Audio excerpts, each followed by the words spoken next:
Jadi tadi ya, saya ulangi lagi, eh, ini Yohanes pasal 5 sampai 8 ini orang hanya fokus biasanya pada yang sakit, mujizatnya, supranaturalnya, hal ajaib yang dilakukan. Tapi saya mau ajak kita untuk fokus pada siapa si sakit itu, bagaimana dia menderita, kenapa sampai Tuhan tolong dia.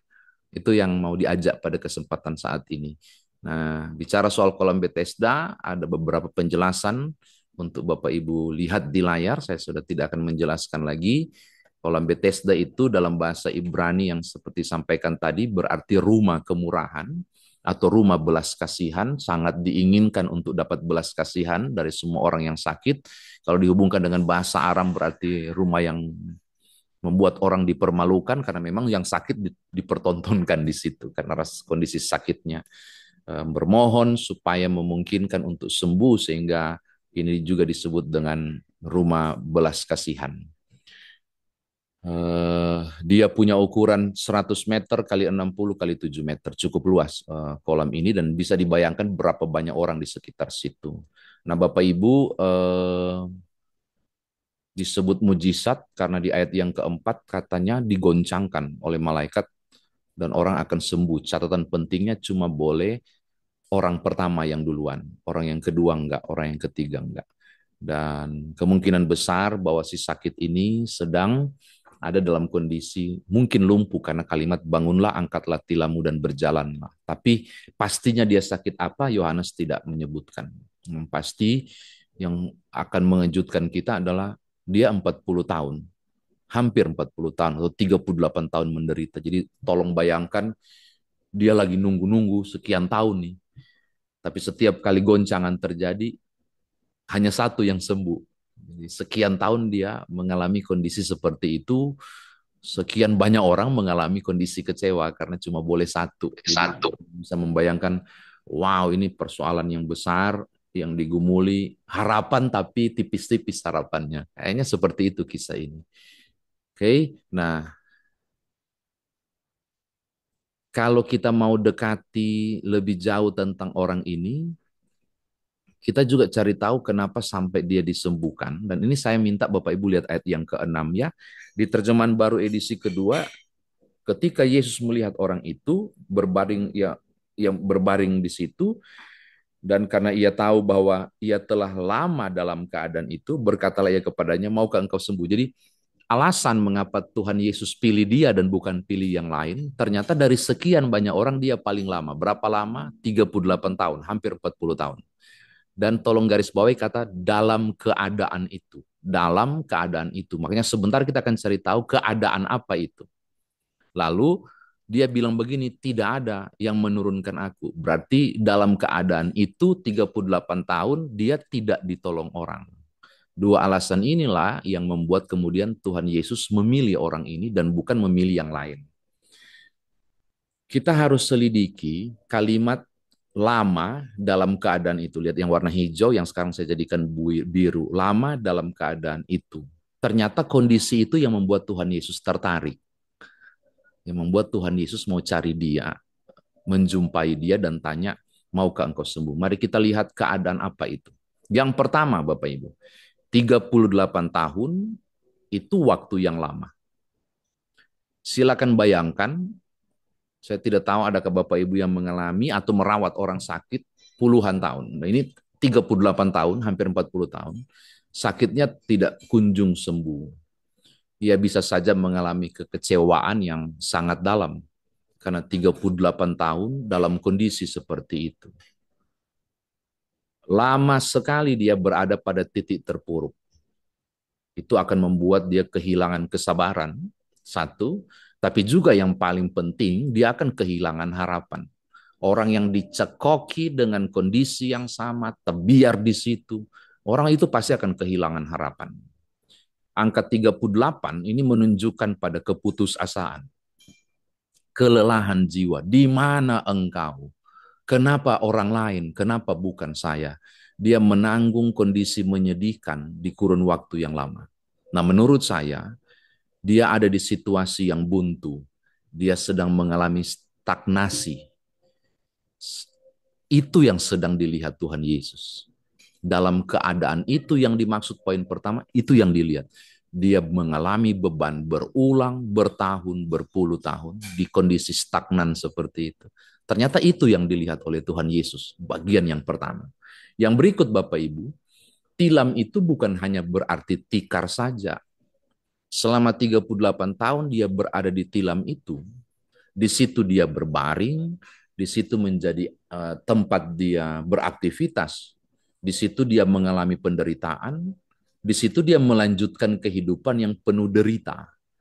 Di tilam itu juga dia duduk, dia tidur, dia makan, dia minum, dan sebagainya. Saya tidak tahu di mana dia buang air, ya, nggak dijelaskan. Ini memberi arti bahwa tilam ini bukan cuma sekedar selembar tikar, bukan Bapak Ibu.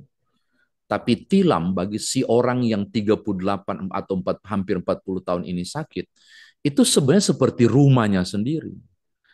Ukuran 1 meter kali 2 meter atau 1 meter kali setengah meter tempat dia duduk dan beraktivitas 38 tahun, itu rumahnya.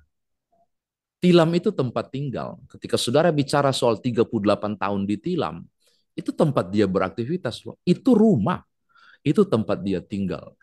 Apakah itu layak? Makanya saya mau katakan dia sedang mengalami juga bukan cuma sakit. Dia mengalami juga bukan cuma soal ketidakpunyaan harapan lagi dan putus asa.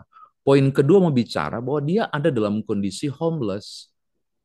Dia nggak memiliki rumah, bukan cuma tempat tinggal, rumah, home. Dia tidak ada tidak ada kondisi at home-nya. Dia benar-benar orang yang sendiri. Nah, kondisi ini yang juga Tuhan Yesus lihat. Kalau mau tanya mengapa Tuhan Yesus tertarik, fenomena kedua ini, dia homeless. Tidak ada sanak famili, tidak ada saudara. Dia benar-benar tidak ada, bukan tempat tinggal, bukan cuma tempat berteduh. Dia tidak ada interaksi family di dalamnya. Kekeluargaan yang nggak ada. Dia homeless. Ini kondisi dia. Yang ketiga Bapak Ibu, dia sangat menderita secara psikis, bukan hanya secara fisik. Karena orang banyak baca teks ini cuma memikirkan dia lumpuh secara fisik. Menurut saya tidak. Si lumpuh atau orang sakit ini bukan tidak berusaha untuk memperoleh kesembuhan. Kalau saudara baca, Bapak Ibu baca naskah tadi, dia sampai mengeluh loh. Gak ada yang tolong saya. Dia bilang begitu. Jadi dia sudah berusaha. Namun selalu gagal karena ada saja orang yang mendahuluinya. Apa maksudnya? Kegagalan demi kegagalan membuat seseorang akan mengalami trauma dan tekanan batin. Hingga siksaan psikis yang tidak mudah ditanggung. Paling tidak saya pernah membaca referensi bahwa ada 3 siksaan psikis yang akan dialami orang dalam kondisi seperti itu. Pertama, kebimbangan. Kedua, ketakutan. Ketiga, kesepian. Karena itu terus yang dia alami. Dia, aku nggak pernah menang. Semua berkompetisi untuk duluan. Saya adalah yang tersisih. Saya adalah pribadi yang selalu kalah. Dia menuding dirinya, aku kalah terus. Karena tidak bisa bersaing dengan orang yang tidak lumpuh, yang ada bawah sanak famili. Dia adalah orang yang selalu berpikir, saya kalah. Karena 38 tahun memang selalu kalah. Nah, kondisi ini yang Tuhan Yesus lihat. Orang yang putus asa, orang yang kesepian, orang yang ketakutan, orang yang kebimbangan, orang yang sakit secara psikis. Bukan hanya sakit secara fisik. Bapak Ibu tanya, kenapa Tuhan tertarik? Dia ada pada posisi ini. Orang lumpuh ini sedang ada pada posisi ini. Selama menderita 38 tahun, tidak dapat disangsikan, dia juga sedang mengalami hal yang luar biasa. Saya sebut dengan dia sedang terasing secara spiritual. Mengapa? Dia nggak pernah ke bait Allah. Dia nggak pernah ke sinagogi. Seorang laki-laki punya kewajiban untuk mempersembahkan kurban. Karena identik penyembahan kepada Allah di zaman perjanjian lama atau agama Yahudi adalah persembahan kurban. Nggak pernah dia datang mempersembahkan korban bakaran penghapus dosa. Nggak pernah. Nggak mana mungkin 38 tahun di kolam itu. Dia tidak bertumbuh secara spiritual Di komunitas, orang-orang yang siap menopang untuk memberi kekuatan rohani, nggak ada. Dia nggak ada ibadah sektor. Dia nggak ada keibadah hari Minggu kalau saya jadi seorang Kristen. Nggak ada. Dia di kolam itu saja. Dia tidak bertumbuh secara rohani. Kalau Bapak Ibu membayangkan siapa orang ini, poin keempat, dia sakit secara spiritual. Dia sakit secara rohani. Dia tidak pernah dilayani. Kalau membayangkan dengan praktek bergereja saat ini, tidak ada kunjungan untuk dia. Tidak ada orang yang datang mendoakannya. Tidak ada pastoral, tidak ada pendampingan, tidak ada ibadah. Dia tidak diimbangi dengan kekuatan rohani. Kalau kita diajarkan, engkau kehilangan pengharapan, datanglah kepada Tuhan. Nggak bisa dia datang. Karena satu-satunya cara orang datang kepada Tuhan harus ke bait Allah atau sinagoge persembahkan korban. Dan dia tidak bisa melakukannya. Hubungan dan relasinya dengan Allah terputus. Makanya dia miskin secara rohani, dia sakit secara rohani, dia terpuruk secara spiritual, orang lumpuh ini. Secara rohani, dia sangat sakit parah. Dan ini yang Tuhan Yesus lihat sampai Tuhan Yesus tertarik. Ini yang dipandang oleh Tuhan yang tidak dipandang oleh orang lain. Bahkan saya yakin sama seperti saya ketika membaca pertama kali teks ini, oh orang lumpuh. Ternyata enggak, ada hal-hal lain yang dialami 38 tahun ini. Yang paling menyedihkan ini Bapak Ibu, dia terabaikan secara sosial kemasyarakatan. Tuhan, tidak ada seorang yang menurunkan aku ke dalam kolam itu. Bapak Ibu tangkap nggak ketika dia ucapkan Tuhan, tidak ada orang yang menurunkan aku ke kolam itu. Jika hal ini benar dia alami, maka dapat dipastikan bahwa dia hidup sendiri, Bapak Ibu. Loneliness tadi. Ia tidak memiliki kerabat, teman, atau saudara yang menolong. Kalaupun ada, maka berarti dia sudah ditinggalkan. Ya pasti bosan lah orang ngurus orang sakit nongkrong di situ di kolam itu. Masing-masing punya kepentingan juga anggota keluarga kan. Nah, dia bilang Tuhan aku sendiri, nggak ada yang temani, nggak ada yang dekat dengan aku. Dia mau bilang tidak ada yang peduli, tidak ada yang peduli pada kondisinya. Itu yang Tuhan Yesus lihat. Dia bukan cuma sekedar sakit fisik, tapi 5 poin ini yang dia sedang alami. Banyak kalau bertanya mengapa Tuhan tertarik pada orang ini karena kondisi ini. Kondisi seperti ini yang membuat Tuhan tertarik. Di antara sekian banyak orang, rupanya orang ini spesial di mata Tuhan untuk 5 poin khusus tadi. Oke, tiba-tiba ini yang menarik perhatian saya. Orang yang nggak dibesuk, ditinggalkan, orang yang selalu kalah, sakit secara psikis, orang yang tidak didekati oleh Allah karena dia tidak mendekati Allah dengan persembahan, orang yang kemudian ditinggalkan oleh sanak famili, orang yang punya rumah 1 meter kali setengah meter tikar, orang yang putus asa karena 38 tahun di situ. Bapak Ibu bisa bayangkan dalam sedang melamun dia, sedang mengasihi diri, mengasihani diri, sedang putus asa, sedang termangu, tiba-tiba dapat kalimat ini. Ada orang yang mendekat dari jauh. Saya lagi membayangkan dia sedang menundukkan kepala. Sudahlah, sudah nggak ada harapan. Mungkin ya, dia sedang tertunduk dengan air mata barangkali. Dan memandang cemburu dan sinis. Karena kanan kiri ada yang rawat, dia tidak. Dia baru saja menyaksikan ada yang menggoncang, airnya sudah tergoncang dan satu sudah sembuh. Dan betapa dia sangat iri hati tentang itu. Lalu dia melihat dirinya sebagai orang yang kalah, pribadi yang tidak dipeduli.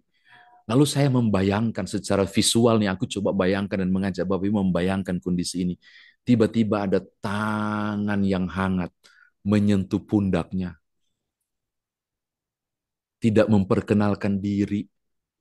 Dia yang tidak pernah disentuh pundaknya. Dia yang tidak pernah dipedulikan orang lain. Tiba-tiba ada yang tepuk dan bilang, maukah engkau sembuh? Saya mau bilang kepada Bapak Ibu, pertanyaan ini bukan cuma pertanyaan retoris. Bukan cuma sekedar narasi yang diucapkan, yes, no question, ya atau tidak, bukan. Bagi saya ini bagaikan kondisi padang gurun yang tiba-tiba disirami air. Ada loh yang sentuh saya. Ada loh yang peduli mau ngobrol dengan saya. Di saat saya sedang benar-benar ditinggalkan, ada yang mau hampiri. Saya tidak bicara soal mujizat di tahap ini, Bapak Ibu. Saya mau bicara soal kepedulian dari pribadi ini yang datang mendekat. Di saat tidak ada orang yang mau mendekat, ada orang yang datang. Dan pribadi itu Yesus Kristus. Makanya menurut saya, ketika ini terjadi, matanya berbinar. Dia mengalami pengharapan untuk memulihkan. Kata kalimat, maukah engkau sembuh? Itu tawaran gemilang. Itu sesuatu yang impossible dialami selama 38 tahun. Maukah engkau sembuh? Kalimat pendek itu adalah kalimat yang sangat menjanjikan. Saya mau putarkan video ini untuk Bapak Ibu dan saya bersyukur bahwa mereka mampu memvisualkan melalui adegan video kalimat-kalimat pendek ini menjadi panjang sebuah dialog yang dapat menggambarkan kondisi ini. Bapak Ibu saksikan ya. Kalau tidak ada audionya, suara nggak muncul, tolong infokan. Shalom. Shalom. I have a question for you. For me. Do you want to be healed? Who are you? We'll get to that later. But my question remains. Will you take me to the water?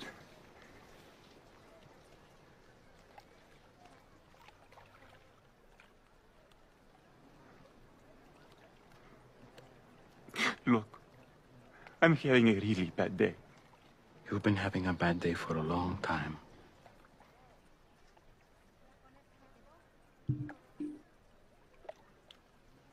So?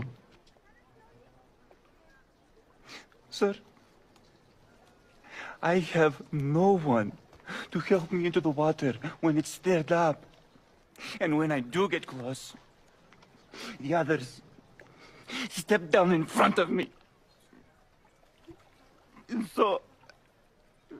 Look at me. Look at me.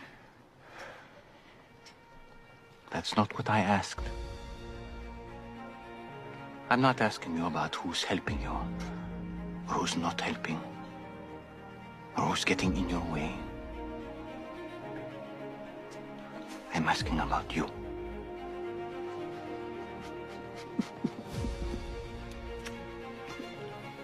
I've tried. For a long time, I know. And you don't want false hope again, I understand. But this pool, it has nothing for you. It means nothing. And you know it. But you're still here. Why?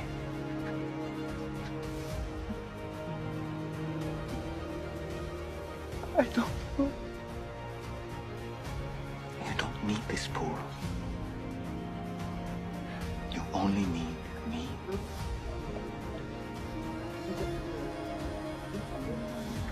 So,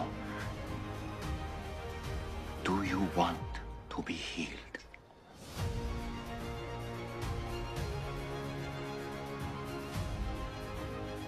So let's go. Get up, pick up your mat, and walk.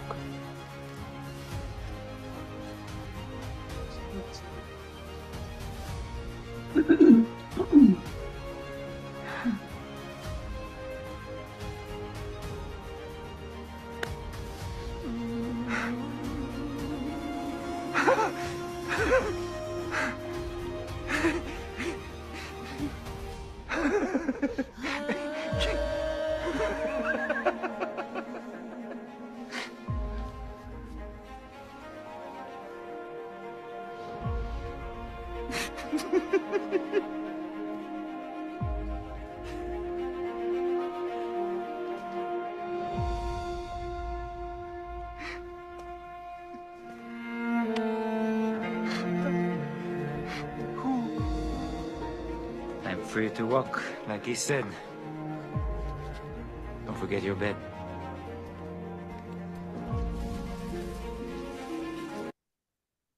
Bapak Ibu bisa bayangkan nggak?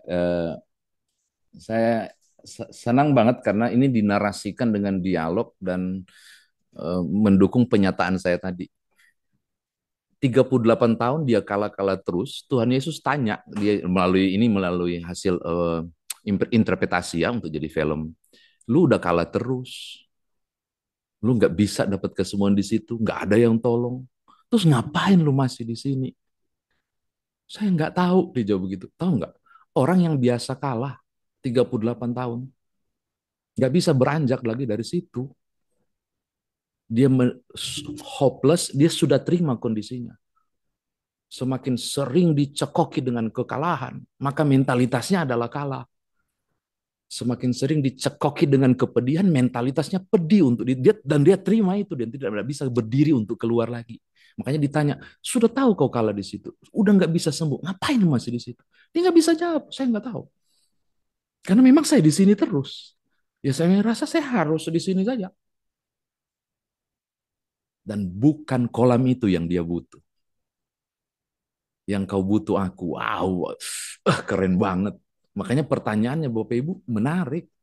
Bukan sudah berapa kali lu nyebrang ke kolam itu. Tuhan Yesus nggak tanya gitu loh. Enggak, saya senang banget kalimat pendek itu. To the point. Langsung pada yang dibutuhkan. Maukah engkau sembuh? Wow, bagi saya itu dahsyat banget. Itu kepedulian total. Nggak tanya kenapa bisa kau sakit. Makanya masa mudamu harus bla bla bla. Kau jauh enggak. Tidak ada penghakiman di situ. Tidak ada justifikasi. Yang ada cuma kasih yang meluap untuk ditawarkan. Maukah engkau sembuh? Bagi saya kehadiran Yesus bukan soal penyembuhan. Kehadiran Yesus duduk bercakap dengan dia itu sudah cukup dari anugerah. Dan jadi hal yang sangat besar sampai dia nggak bisa bicara dan cuma nangis doang tadi ketika disembuhkan. Karena bagi orang yang kalah, terdoktrin sendiri, saya tidak mungkin menang. Tiba-tiba menang loh, tanpa harus masuk dalam kolam. Karena pribadi itu datang. Ini menarik ya, bagi saya itu dahsyat banget Bapak Ibu. Dahsyat banget. Tuhan tahu apa yang orang lumpuh itu alami, termasuk Tuhan tahu juga apa yang Bapak, Ibu, dan saya alami. Tuhan Yesus tidak bertanya tentang apa yang si lumpuh alami. Dia nggak tanya, udah lumpuh berapa lama, kok bisa lumpuh. Enggak, dia cuma tanya sesuatu yang sangat dibutuhkan orang itu. Apakah engkau mau disembuhkan? Saya kalau kunjungan orang sakit Bapak Ibu, termasuk ini yang selalu saya ajarkan ke vikaris. Jangan tanya sakit apa, nggak usah. Dia tidak perlu mendeskripsikan luka dan kepahitannya, nggak perlu. Kita datang untuk menopang dan menguatkan, dan ini prinsip yang Tuhan Yesus buat. Nggak tanya soal sakitnya, tanya apa yang dibutuhkan. Maukah engkau sembuh? Ini tawaran yang saya bilang padang gurun bagaikan curahan air sejuk. Mengapa nggak perlu dijelaskan dan tidak perlu Tuhan Yesus butuhkan? Dia bilang, tidak ada orang yang menolong aku. Enggak, Tuhan Yesus nggak peduli soal itu. Tidak ada yang bantu saya jalan. Saya sudah 38 tahun. Enggak ada. Dia nggak butuh. Yesus Kristus tidak butuh penjelasan itu. Karena dia tahu kok apa yang dialami sebelum dijelaskan. Makanya saya mau katakan hal yang sama, bahwa jangan berpikir Tuhan tidak peduli. Tuhan tahu apa yang ditanggung Bapak, Ibu, dan saya. Oh, Tuhan sangat tahu. Yang ditawarkan bukan beri saya penjelasan apa yang engkau alami, bukan. Yang ditawarkan adalah persis apa yang dibutuhkan. Karena Tuhan sangat tahu apa yang kita alami, itu nggak perlu dijelaskan. Dia juga tahu apa yang disembuhkan, yang dibutuhkan. Makanya yang ditawarkan kesembuhan, bukan pertanyaan.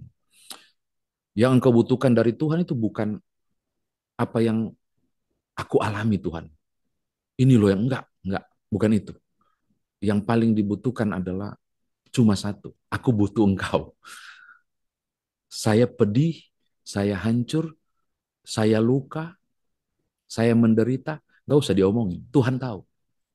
Yang engkau butuhkan dari Yesus itu yang penting. Apa? Saya butuh engkau. Ada duduk bersamaku. Supaya saya tahu. Saya pasti bisa menjalani dan melewati ini. Orang lumpuh itu butuh kehadiran Yesus. Sekali lagi, ini bukan soal kesembuhan. Enggak. Kehadiran Yesus itu bagi saya starting point yang sangat penting. Mujizat kesembuhan itu yang berikutnya. Tapi duduk dan bercakap sebagai bentuk pendampingan itu yang dilakukan oleh Tuhan Yesus. Makanya Bapak Ibu, poin pertama untuk saya refleksikan ini adalah kita nggak butuh excuse apapun untuk dijelaskan ke Tuhan. Nggak. Yang kita butuh cuma satu. Aku butuh Tuhan ada di sini. Di terpurukku. Dirasa aku ditinggalkan, dirasa aku dibiarkan. Dirasa kalahku. Tidak ada orang yang peduli padaku. Aku cuma butuh satu. Saya butuh engkau Tuhan. Bagi saya itu yang terjadi pada orang lumpuh itu.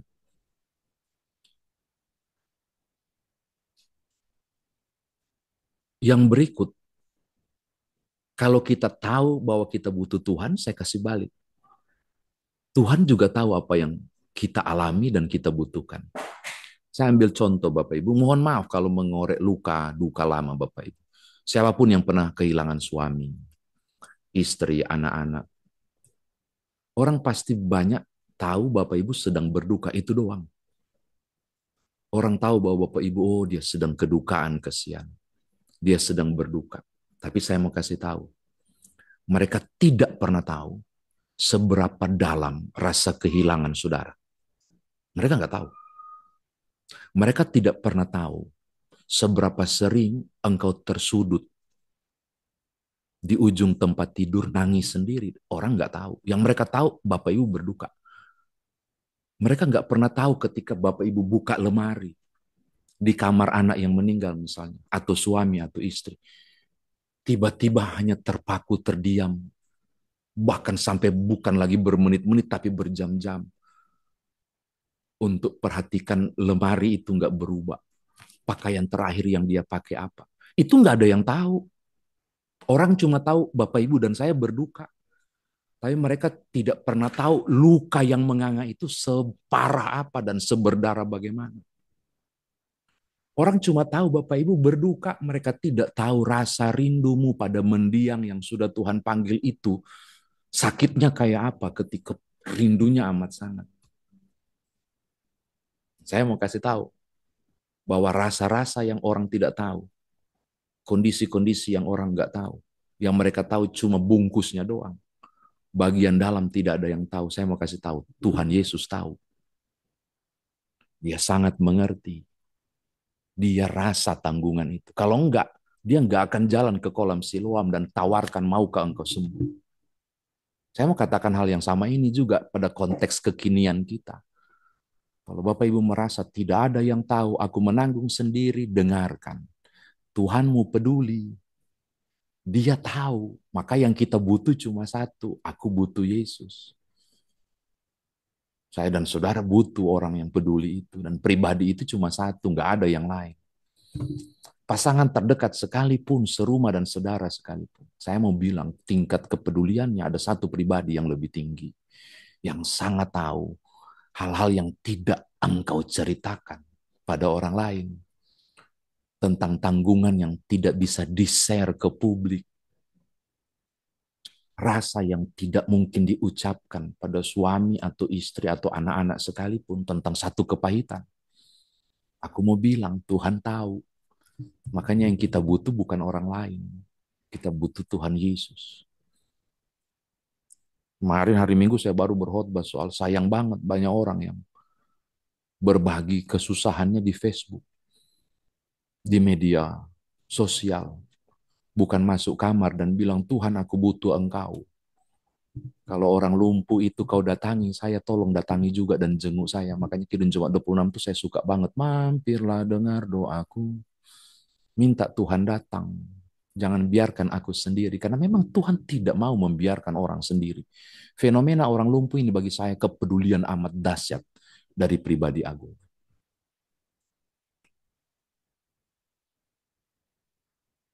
Yang berikut, Bapak Ibu, ini juga, wow, bagi saya luar biasa.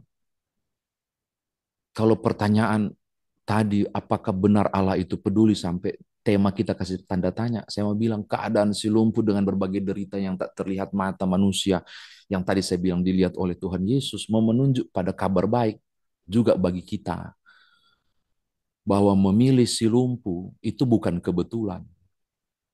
Itu rasa berbela rasanya Tuhan. Karena dia tahu batas tanggungan. 38 tahun menurut saya adalah batas tanggungan. Kenapa dia urgent memilih si lumpuh bukan yang orang lain? Karena saya yakin orang lain itu pasti masih bisa tanggung. Tapi yang ini sudah mau lewat batas tanggungan. Maka dia harus segera ditolong. Saya mau bilang Yesus datang tepat waktu. Karena dia adalah pribadi agung yang peduli. Makanya 1 Korintus 10 ayat 13 itu luar biasa maknanya. Pencobaan-pencobaan yang kamu alami adalah pencobaan-pencobaan biasa yang tidak melebihi kekuatan manusia. Sebab Allah setia.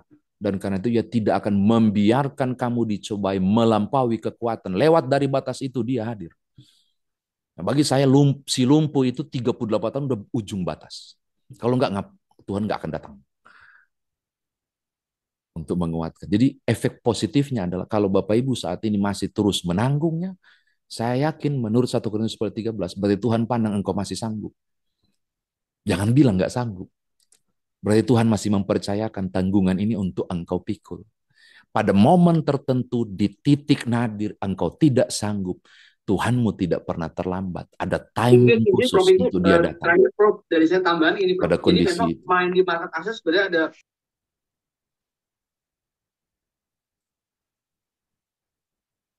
yang berikut.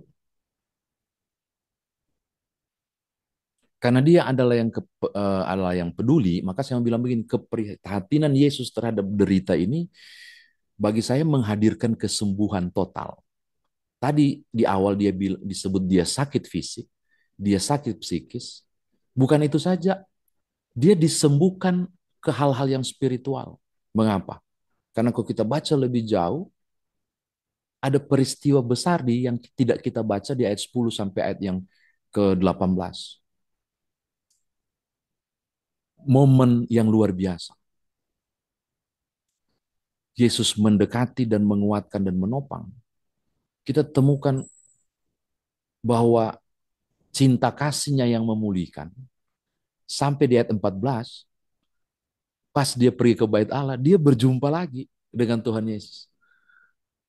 Di bait Allah loh, yang dia tidak pernah kunjungi 38 tahun. Di situ dia dapat kekuatan wejangan firman di ayat 14. Tentang arti pertobatan, itu baca deh. Bagi saya ini kalau Tuhan datang, nggak setengah-setengah tolong. Totalitas semuanya. Bukan cuma di permukaan, sampai kedalamannya pun dipulihkan. Yang orang lain tidak lihat, yang Tuhan lihat, dan itu dia pulihkan.